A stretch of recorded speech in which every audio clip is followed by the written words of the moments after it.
آقا ببخشید یه لحظه گوشیتون رو میدین من به این نفر زنگ بزنم، گوشی خودم خاموش شده. آقا ببخشید یه لحظه گوشیتون رو میدین من به این نفر زنگ بزنم، گوشی خودم خاموش شده. بله حتما.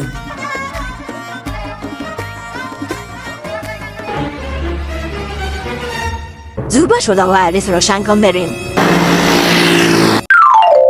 گوشی؟ نه گوشیم شارژ نداره. منم گوشیمو تو ماشین جا گذاشتم.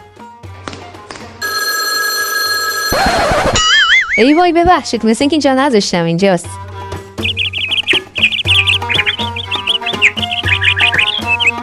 ممنون که گوشیتون دادین.